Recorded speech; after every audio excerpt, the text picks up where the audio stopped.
All right, why don't we go ahead and get started? Again, thank you all for being with us tonight. Just a quick reminder that we are recording tonight's meeting, and this is so that we can share this recording with others who weren't maybe able to join us this evening, but super excited that you are participating in what we are considering a series. This is the second in the series related to economic justice at 38th Street in Chicago and beyond, really looking and trying to elevate the conversation about how do we partner and understand what is our role in building a more just, a more equitable community, not only from a perspective of development, but from our health. Tonight, I think we have a super exciting panel that will be sharing some of their work and their experiences in terms of getting us to think about what that might look like. So I don't have a lot to say tonight outside of wanting to give deep appreciation to our partners who's helping to sponsor tonight's conversations. And that's a shout out to Alicia D. Smith, who's the executive director over at the Corcoran Neighborhood Organization, and as well as Carmen Means, who is not able to be with us, but she's the executive director of the Can Do Area Neighborhood Development Organization, as well as the Bryant Neighborhood Organization. So Alicia, why don't you go ahead and come off mute for a second, give a shout out to the group and wave, let them know that you're here in the space. Yeah, hey, good evening, everyone. Appreciate you all spending your evening with us. We just want to thank our partners for committing this time to us this evening, and let's get ready to maybe learn some new things and figure out how we can better build our community. So thanks. Wonderful. Thank you, Alicia. So now I'm going to really turn it over to Grace, and then she's going to do a quick intro to our panelists, and we're going to jump into things. Thank you again all for your time. Thanks, everyone. So like Tabitha mentioned, we have some really great panelists with some really great expertise to share with us tonight. We're going to hear from Jimmy Loyd, who is the Senior Director of Community Development at Justice Built Communities, which is related to Pillsbury United Communities, and I'm sure he'll tell you a little bit more about the relationship there. And then we're also here from Elwood Hopkins, who is the founder and managing director of Emerge Markets, Inc., and also a presidential fellow at the Kresge Foundation. So I'm going to turn it over to them. I'm going to let you share what they know, or let them share what they know with you, but wanted to give them a brief intro. So Jimmy, I'm passing it to you. Thank you, Grace. Hi, everybody. It's great to meet you all this evening. As Grace mentioned, my name is Jimmy Loy. I am the Senior Director of Community Development for Justice Built Communities. Justice Built Communities is a community development corporation founded by Pillsbury United Communities.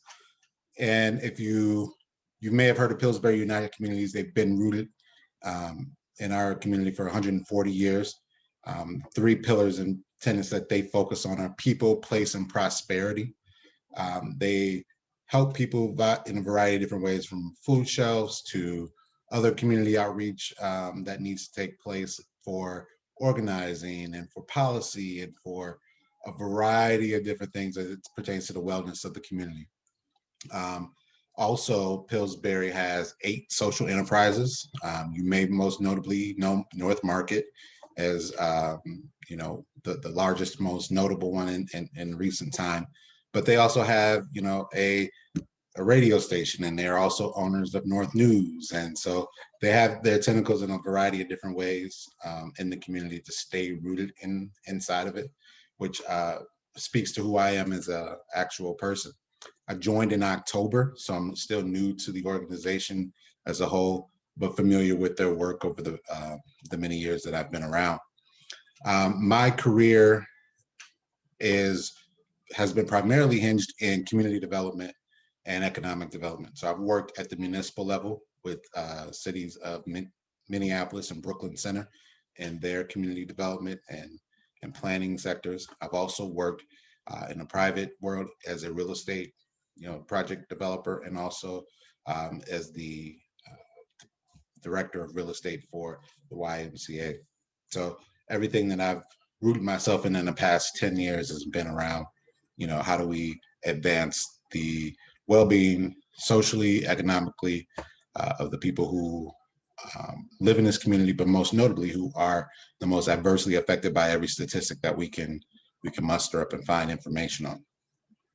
Once we lost George Floyd at the hands of the Minneapolis Police Department, Pillsbury felt it was important to create Justice Built Communities And that's why it's such an honor for me to be chosen to lead this organization, because they created this in order to respond to the need of the communities and the situations that we're up against right now.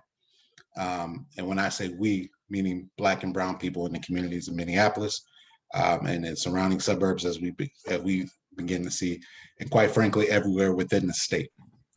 What we would, the purpose of the CDC is really to look at our 4 pillars that we're working towards advancing, which is land, acquiring land in communities, making sure that it stays in community ownership, making sure that we don't have people who come in from outside of the community who don't have the interest at heart to get their hands on land and redevelop.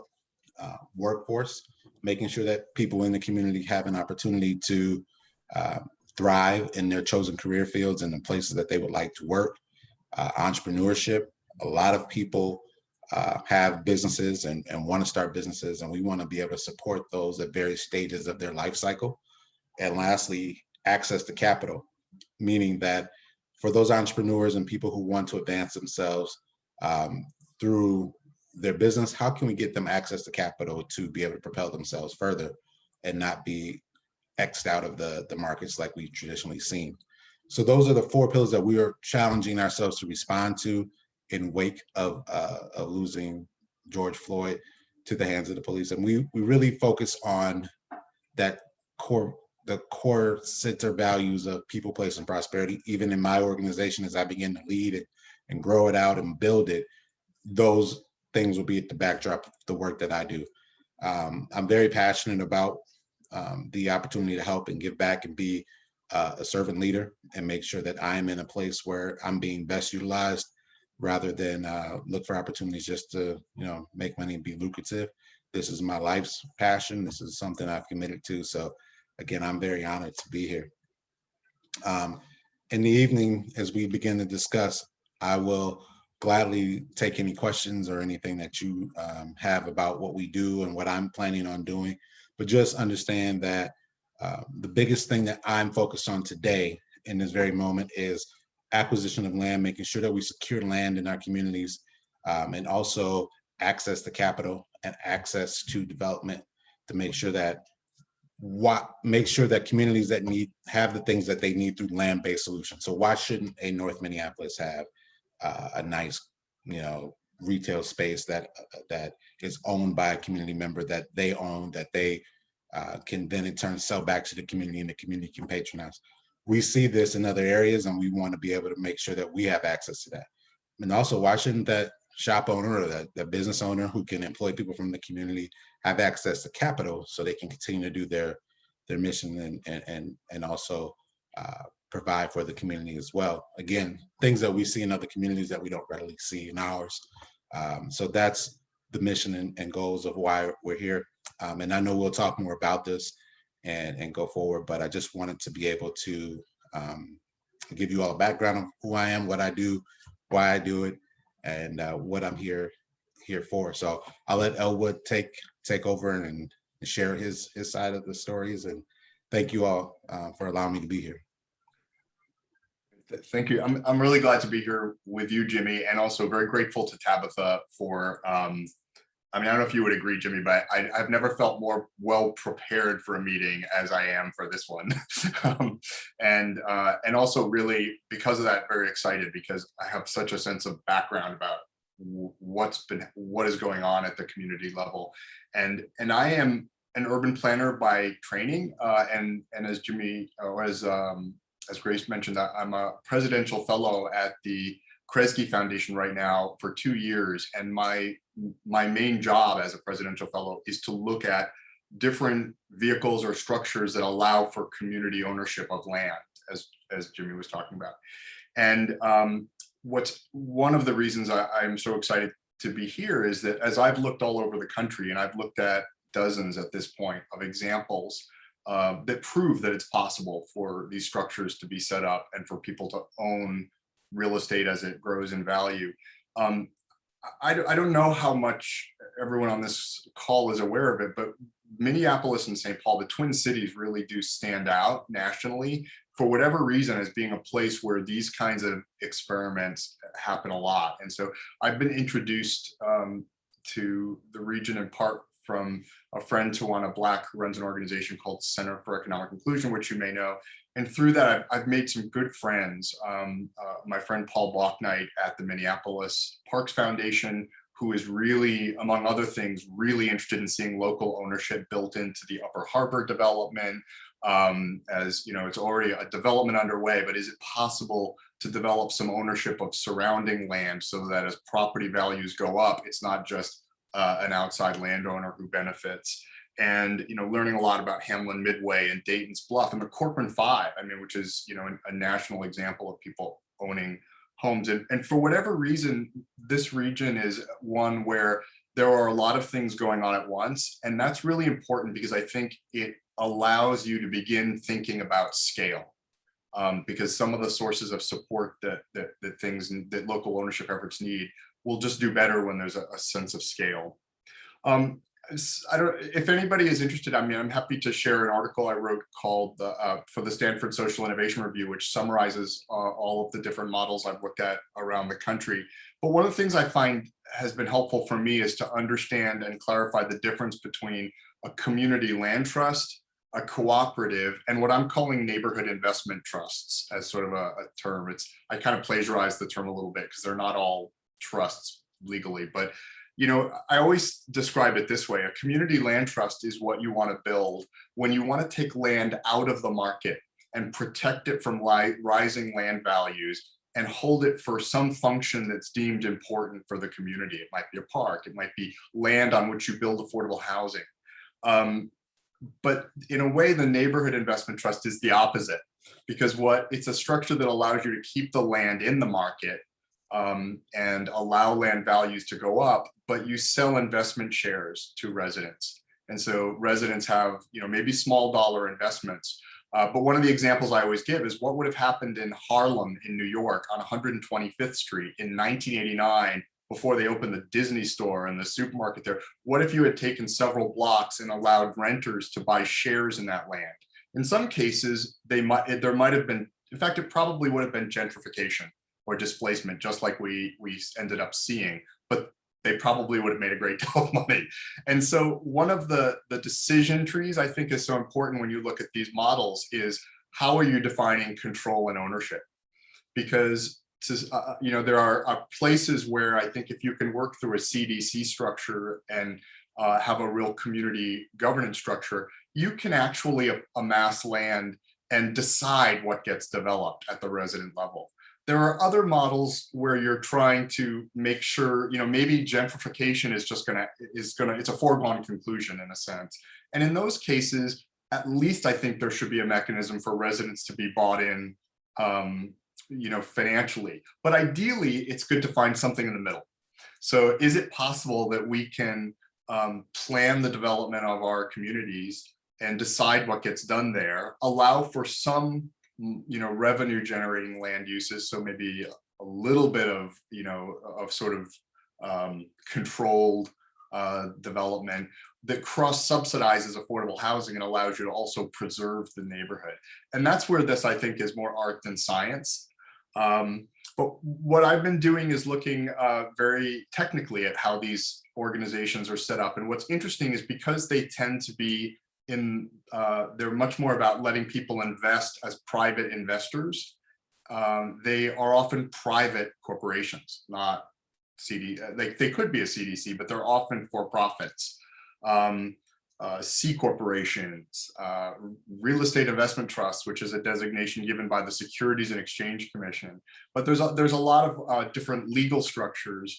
But I think that the main purpose is to build in some kind of a financial return so that even if people are only able to invest a small amount, they're fractional owners in the land that's going on. And I think that in the land development that's going on. And I think there are a lot of opportunities in the Twin Cities to pursue this. I think anytime you see a business district where people own their businesses, but the land is owned by someone outside the neighborhood, that's where I think that's a good time to say, can we collectively buy this land and own it And there's a lot of conversations going on in the Twin Cities around that.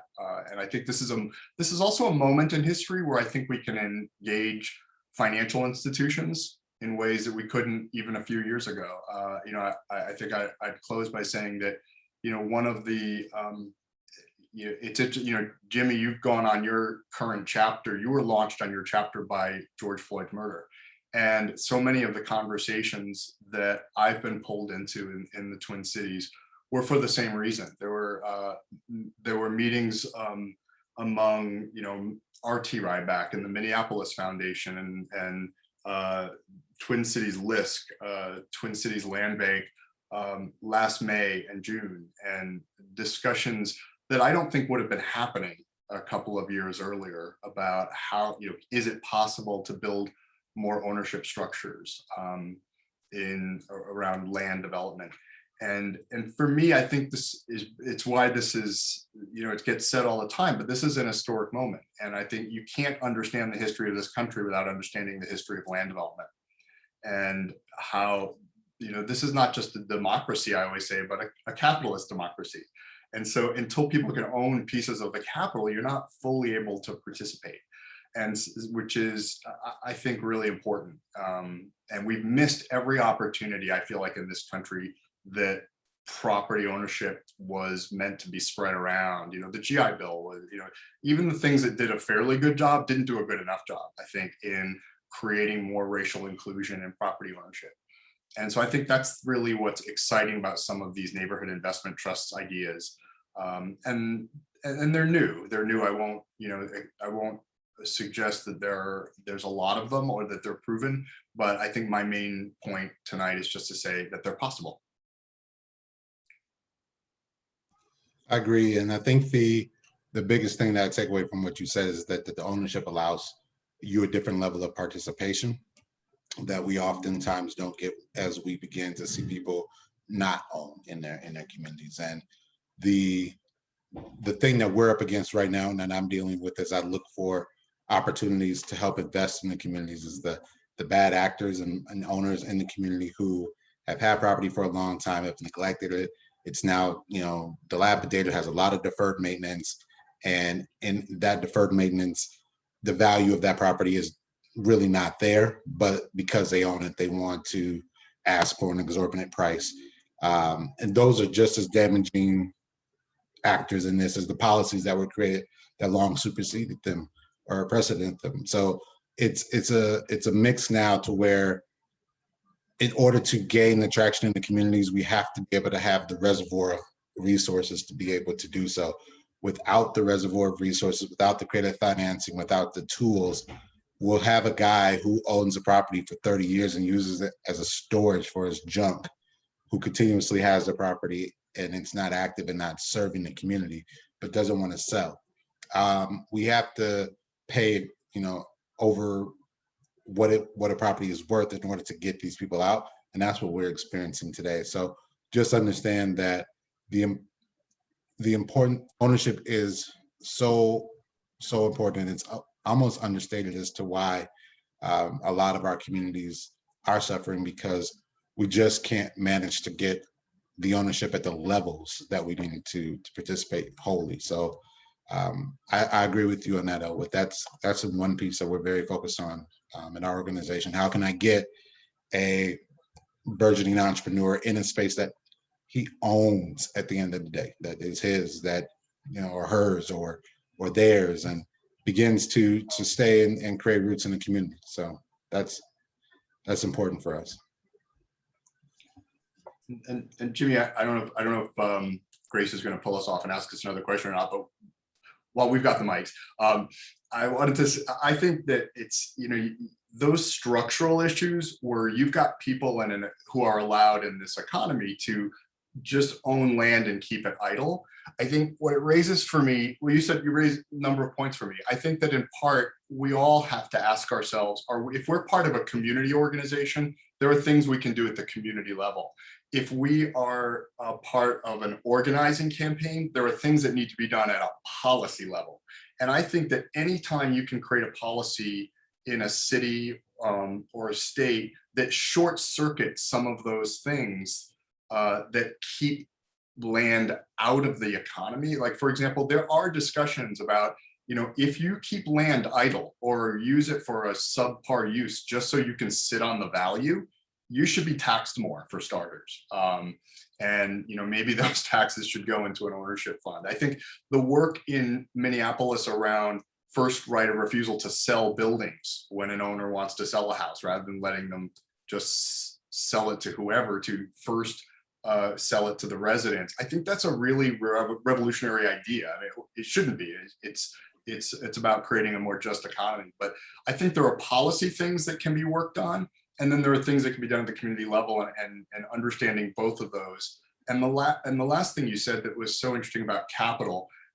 This is why I actually like, even though some of these vehicles that I look at, they're private sector investment vehicles. So sometimes I feel like, it always makes you a little nervous when you go from a community-based organization to a for-profit. But what I do like about the for-profits is that they can often access capital that a nonprofit can't.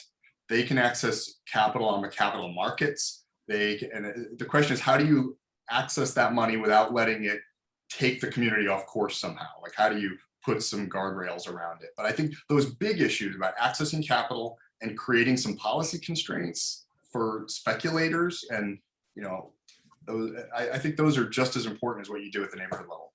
Well, I'll push back just a slightly bit on the policy creation. And the only reason I do that is because oftentimes once policies are created, it adversely affects the community that it's trying not to affect more than that. So while you're saying somebody could maybe see an increase in their taxes for not doing that, I'm not 100% sure that person's unable to afford to do that. Maybe they're on a fixed income, maybe their job don't allow for them to. So we have to be really mindful of the policies we create that adversely affect the people who live in the community who are trying but just don't have the resources. I think that the better solution in the sense of that is creating policy with some sort of resource to help people who need the help.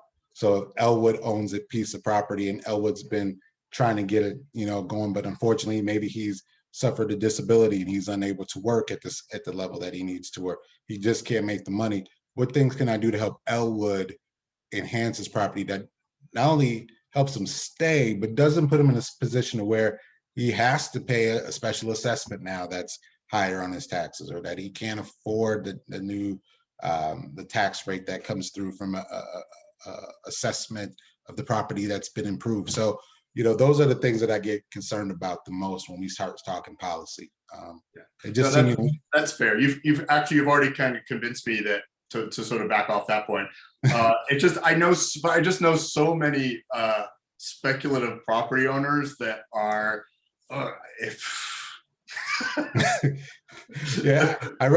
Okay. Listen, I just want to chime in and say this is fascinating. I almost forgot we had a role to play with bringing in some questions.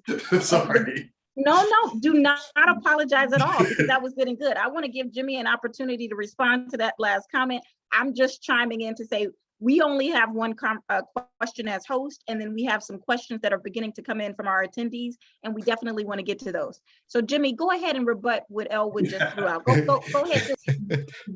Well, the only thing I just had to say was just that there to your point, Elwood, there are some very bad actors who are sitting on the properties waiting for the highest best offer to come through. And I think the issue that I'm seeing personally as I go to talk to these people is that these owners also purchase the property as an investment for themselves. That's right.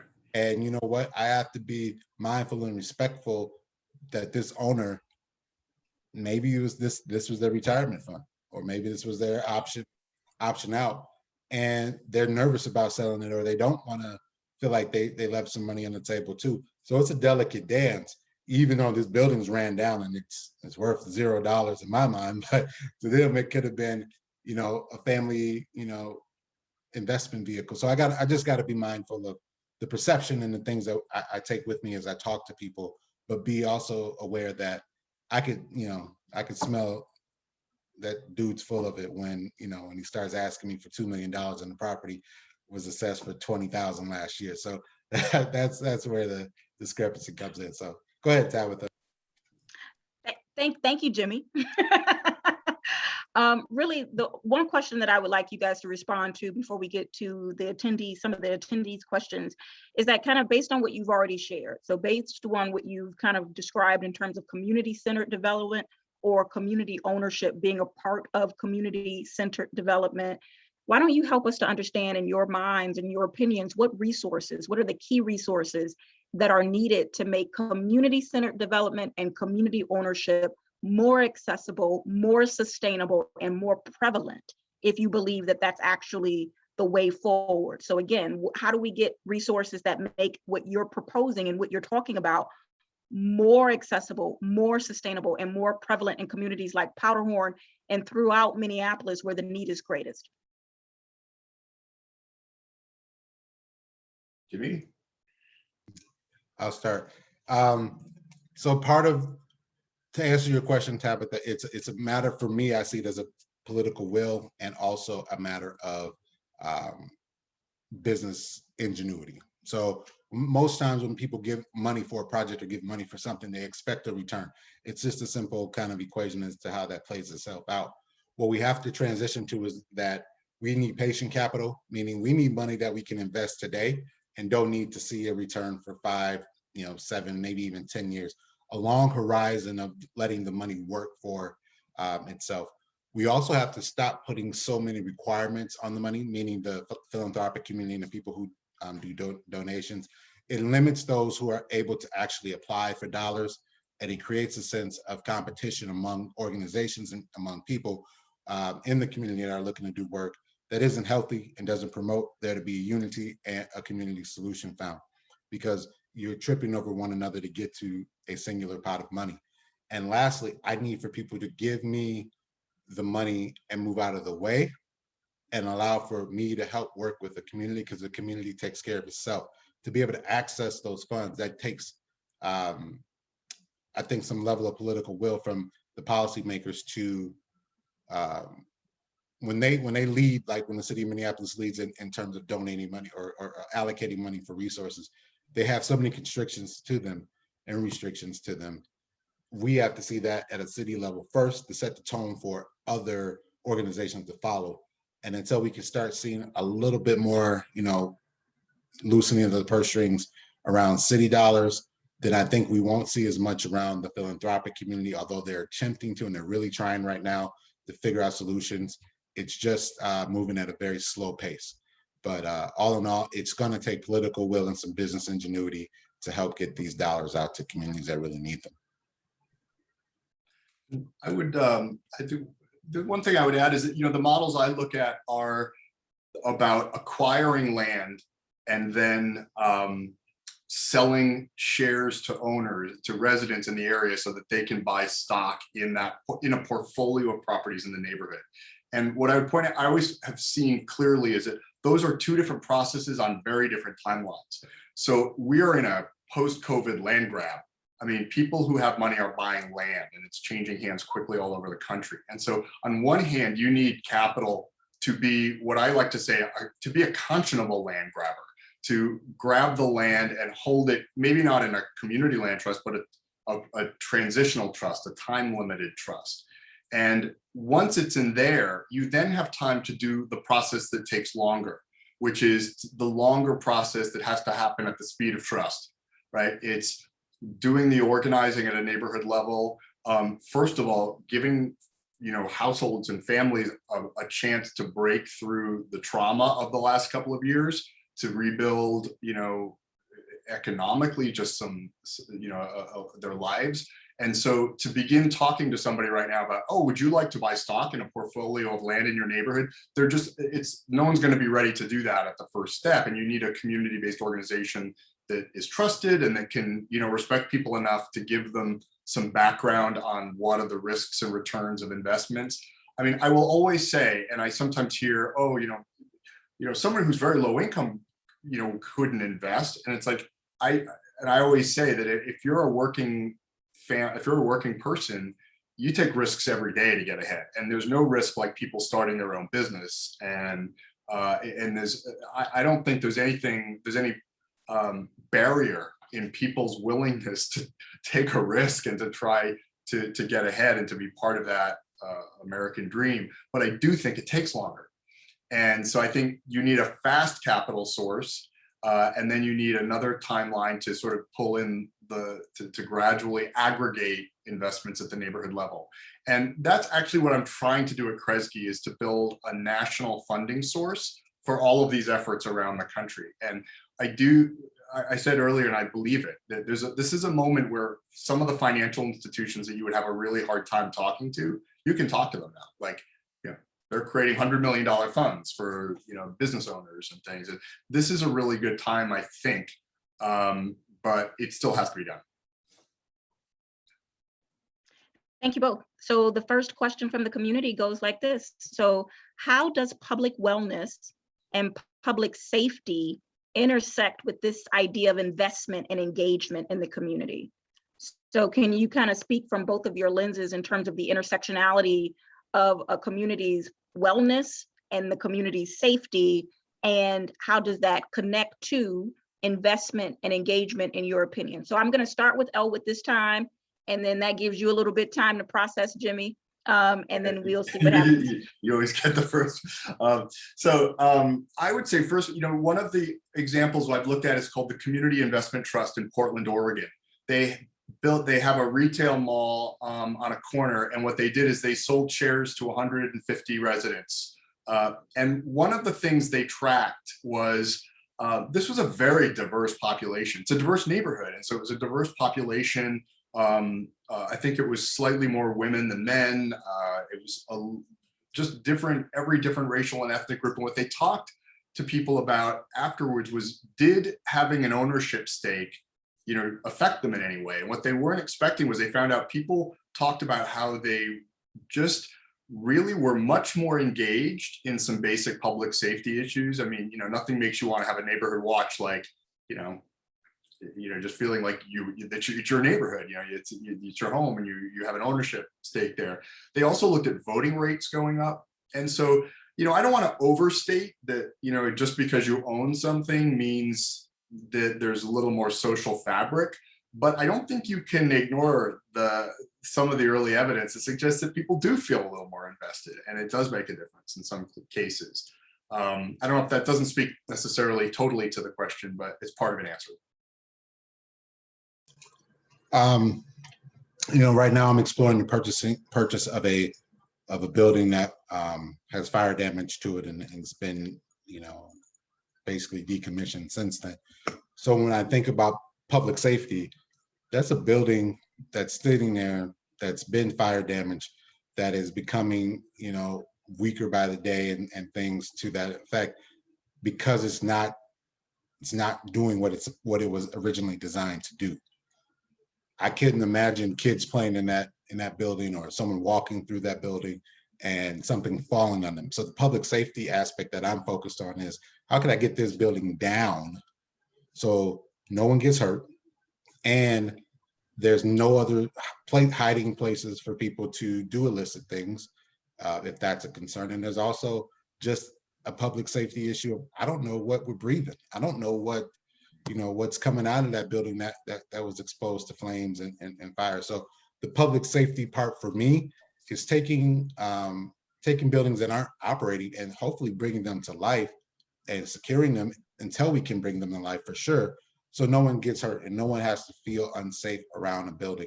I would hate to see, you know, someone in this building that's been burned, hiding, waiting to, you know, attack somebody or do something to someone. And that would be worse to me than having that building leveled and not having anything there. So public safety among the buildings and among land is important, because of not only environmental issues that come about from these areas that have seen damage and are disinvested in, but also just the issue of deactivated space and what types of attention that can bring to the wrong people. That's a very true and honest thing. As far as the public health, or was that the question, Tabitha? You said public health and public safety, right? The public health for us is a social thing that comes about from having places in the community that people can go and be a participant in that makes sense for them in a place that is thriving, that is reflective of who they are as a community, and does the exact function that they're seeking for it to do. That in turn is a health benefit that is more communal, and that is more, for lack of a better term, more in a spiritual sense of well-being. People feel like they don't have to leave. We can create healthy offerings in certain places, whether it's, you know, wellness through medical, whether it's food, whether it's communal. Those are the things that come to my mind when I think about public health and public wellness and safety. So. Great. Thank you both. The next question is directed toward Elwood, but Jimmy, certainly if you have some thoughts, please feel free to share them. And so, Elwood, is there any thought to taking advantage of opportunity funds to access, and opportunity funds, I think this person is referring to potentially a federal program, to access capital under the Tax Cuts and Jobs Act of 2017? Yeah, it's a great question. If anybody's not familiar with it, so the opportunity zone legislation create designated certain zip codes across the country, thousands, for investment. So these were designated underinvested communities, and the purpose was to attract investment by allowing for certain tax advantages on those investments, basically. The problem with opportunity zone legislation is that it was morally agnostic. So I could invest in a neighborhood and just destroy that neighborhood by building something, I could build a parking lot, I could build, I think there were a couple of things you couldn't invest in, but pretty much you could do good things or you could do bad things, and you still got the same tax advantage. And it was all about outside investors moving money into the neighborhood. Now you need outside capital to flow in, but I think you need outside capital to flow into a neighborhood in a way that lands in the neighborhood in a productive way for the people who live there. And so one of the things, there actually are a lot of discussions right now with the sponsors of that bill, especially Cory Booker's office, which sponsored the bill. I've also worked with Karen Bass, who in Congress, who was formerly the chair of the Congressional Black Caucus, who's very interested in this issue as well. And one of the things we've been talking about is it possible to revise the opportunity zone legislation so that you get real tax advantage? If maybe you get some tax advantage just by investing in a geographic area, but you get a really good tax advantage if you're investing in some sort of a structure that also has resident ownership involved. And I think that if you incentivize that, you're not only moving money into neighborhoods, but you're moving money in a way that actually supports community ownership. And to me, that's what would make the opportunity zones interesting. Right now, I find them worrisome. Yeah, Thank you, Jimmy. Oh, go for it. Yep. I'll be brief. No. Elwood hit a lot of the same notes. The one thing also beyond it being morally kind of agnostic, the selection of the areas that people chose to invest in, what they found, they were basically cherry picking the areas that they felt could give them the best return, even with the tax breaks. So there were places that they were saying, that's not close enough to these certain amenities, or not close enough to the demographic that I want to invest in. They're still seeking to get the maximum return on their dollars investment along with the tax break. So that speaks to the moral agnostic part of it, but that's why you probably haven't seen as much of it happen here. I've been in conversations and rooms with a lot of people talking about going for these dollars, but they only want to go for the dollars at the lowest hanging fruit, at the places that still make them a great return. So just, be mindful that with every kind of policy, again, right, it can adversely affect the group of people that it's designed, or saying that it was designed to help in various ways. Thank you both. So this is for both of you, and it's kind of a question related to how you would define something. So when you think about the words community and local, how would you define that? And do you see a distinction between, when we're talking about community-centered ownership, I think is what this person is interested in getting at, versus local ownership? Community-centered ownership, to me, is probably within that immediate area neighborhood. So for instance, in the Powderhorn neighborhood, I would say if you put a pin in the Powderhorn in the center of it, it probably wouldn't expand more than, you know, I just throw out a number, 2 miles of radius of where the people are that are there. I value that as community and see that more closely related. Local, I believe, begins to get out of that neighborhood and see other communities that are adjacent begin to invest and possibly even further out. But I see communities being the people who live in the heart and make that neighborhood what it is, and really work towards this on a day-to-day basis. I don't feel it's just everybody who's within a 10-mile radius of the community that has its best interest. I think that's a great answer. And honestly, I'm a little sloppy in the use of those words. I probably use them interchangeably, but for me, if someone is saying community, I think there's a sense of connection among the people involved. So I think, somebody could do something, outside investors could make an investment that's local, that is, in a specific geographic area. And I think I just think community, it's just sort of what these words kind of, what they connote, I guess, is the way to say it. And for me, community suggests that you're working with people who have a sense of shared experience, shared identity, they have a love of the place. And there may be people who use those words differently, but when I use the word, I think it's important to talk about community, because that you're going to be tapping into the natural helping networks, the natural structures, the natural relationships by which people just live their lives every day and trust. And so for me, it's just sort of a meaning I attach to it. Awesome, thank you both. So the next question is related to where does the community start? So it goes like, in considering what it takes to drive community-centered ownership, what would be your advice from both of your perspectives, given what you know about how can a community begin to support or facilitate community-centered investment or community ownership? That's a really great question. I think that Tabitha and her organization, the Powderhorn Group, is exactly where you should start. Not to make more work for you, Tabitha, but the reason I say start there is because neighborhood groups are really the lifeblood of. They flow into a larger kind of river of activity, a river of action per se. So if there's a group of people interested in the community who all get together at Powderhorn and say, this is what we want to do, and begin to express the desire at a city level and also to other nonprofits and for-profit people who are interested in that type of cause, you'll see the momentum, but it's better served to come through an organization. And if you don't have a neighborhood organization, it could be a great time to take it upon yourself to look into starting one and what that could be for people who live in places that don't have them. But I think it's a very big deal to have centralized, organized area of where the information and the work flows through.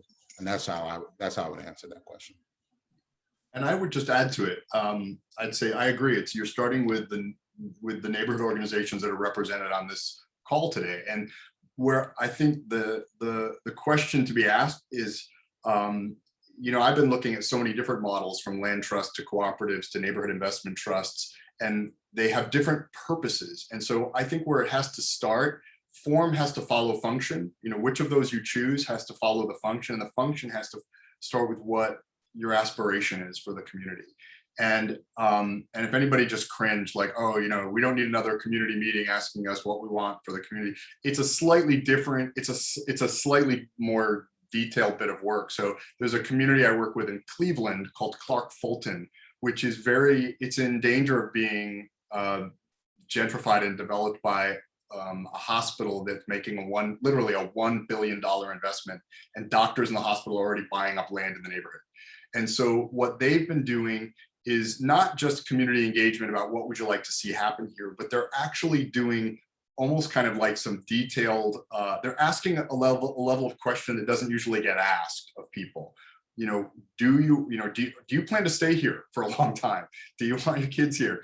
Do you have, how much could you potentially afford to invest? They're very detailed questions that get at both financial interest, risk tolerance, and then also where they want to see the community go. Because there are neighborhoods where people are saying, I live here, but I don't want to stay here.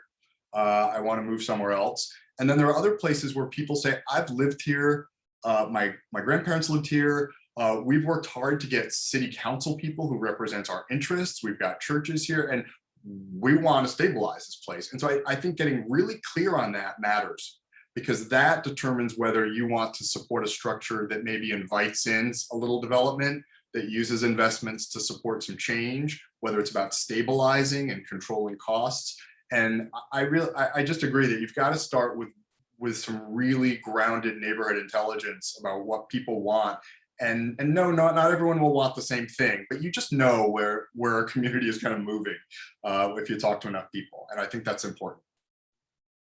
Well, thank you both for adding on that additional pressure. Haha, just kidding. I will say that it is exactly right. And I think that one of the things that we can say, and I know that Alicia and Carmen are also been engaged in, is trying to learn, because neighborhood organizations, probably like you both know, are not CDCs. So we're not community development corporations. We're not CDFIs.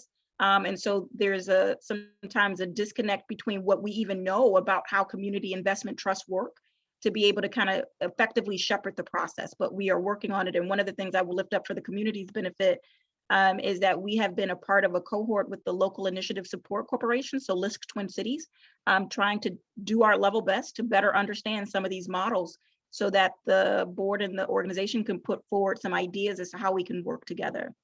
Next question. So Elwood earlier mentioned gentrification as being inevitable.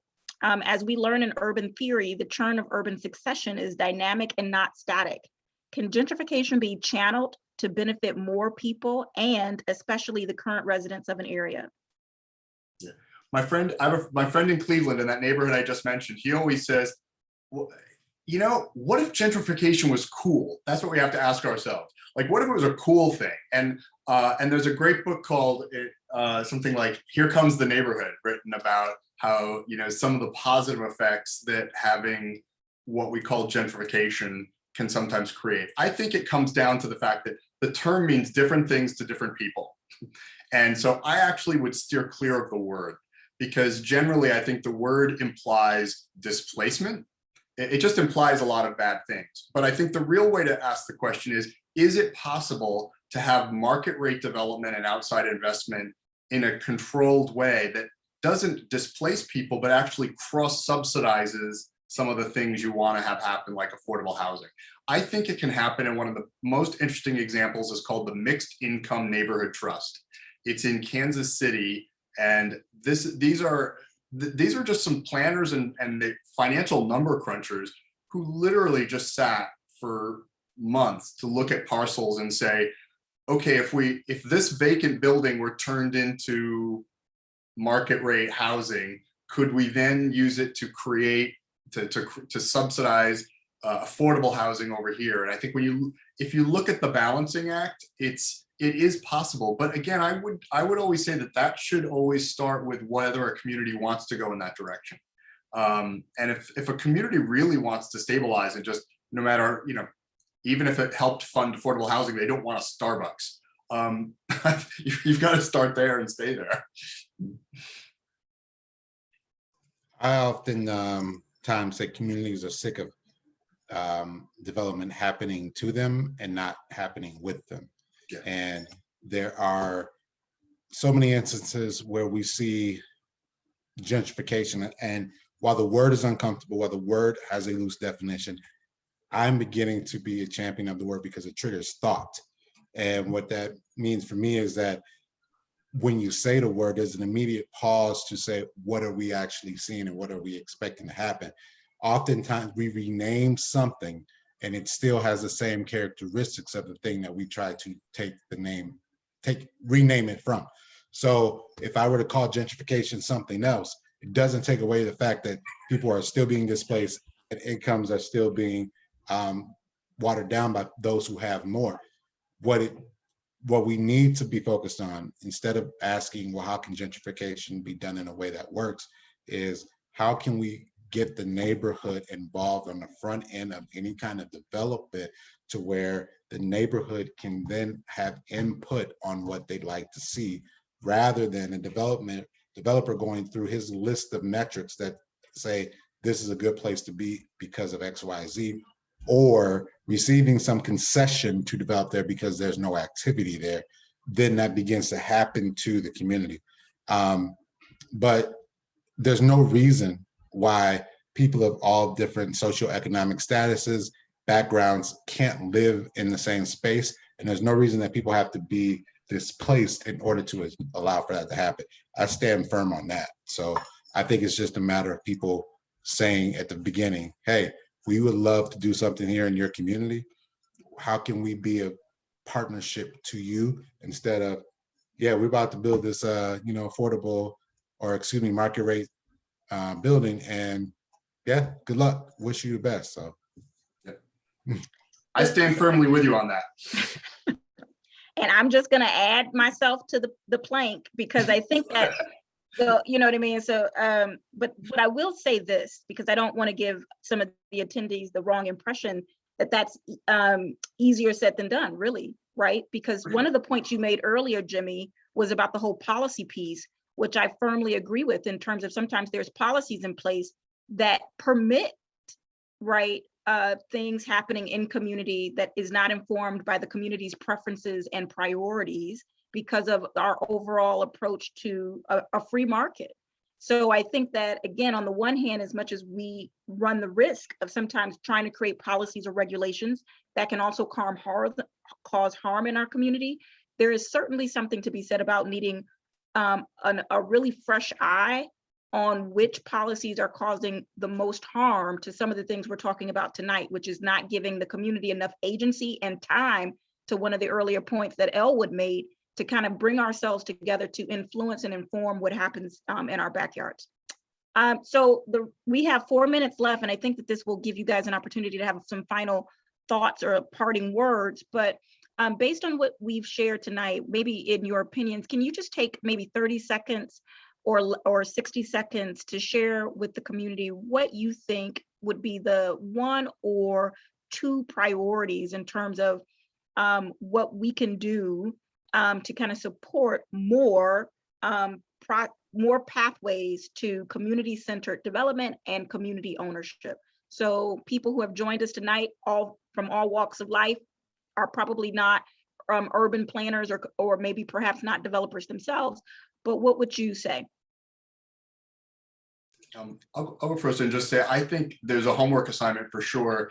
And whether it's done by one of the organizations represented tonight, or whether there's somebody else brought in to help with it, I do think that it's so much of what happens depends on a parcel by parcel analysis of what's going on in a neighborhood, and knowing who, like, is this all owned by 3 people? Is it owned by 100 people? Is it, and what do we know? Just to kind of collect the intelligence on what's possible.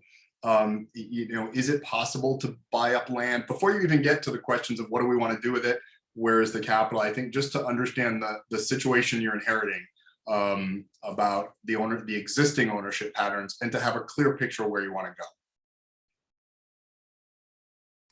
go. I agree with that 100%, and I also will add to that comment by saying it's really, a lot of it is the will and the commitment to do something differently. What I mean by that is that if all the people on this call said we all have $100 and we collectively agreed to put it in a pot, and we said we have money that we want to be able to put towards something that will be a betterment of the group, that is the beginning thought process of the evolution of how the community can be seen in these models and begin to participate in these models. Northeast Minneapolis figured out a way to do a commercial co-op where they actually have, businesses that are involved in the co-op, and the community members have an opportunity to buy into this co-op as well. It's something very time consuming. It takes a lot of work, but what originated from was the community's desire to have certain businesses stay within their community. So I just think it starts with the will and the desire to see something, followed by the action and the organizing to get that done.